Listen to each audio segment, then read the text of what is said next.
Hello, my friends.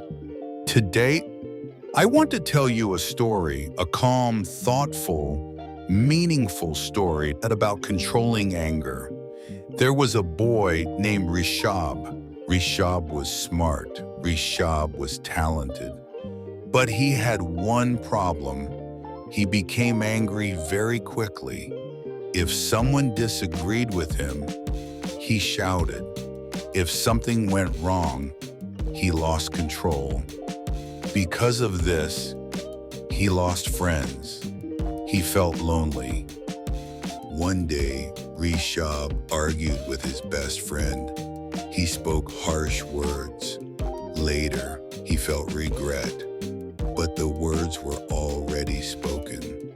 He went to his grandfather. He said softly, "I get angry fast.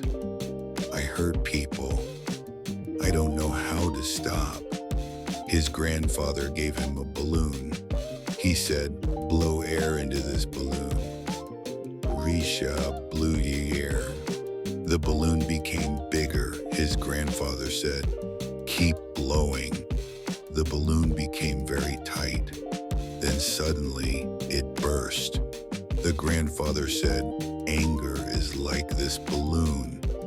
If you keep filling it, it will burst."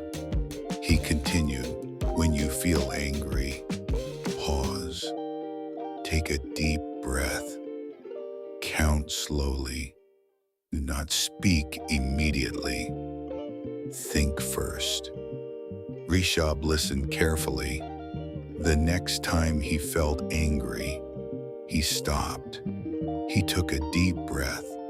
He stayed silent for a moment. Slowly, his anger became smaller. He learned to speak calmly. He learned to think before reacting. And his relationships improved. Because controlling anger is not weakness, it is strength. Final message. My friends, this story is for you too. Anger comes to everyone, but how you handle it matters. Pause, breathe, think. Ending line. Thank you for listening. Keep learning English. Keep staying calm. And always remember, control your anger before it controls you.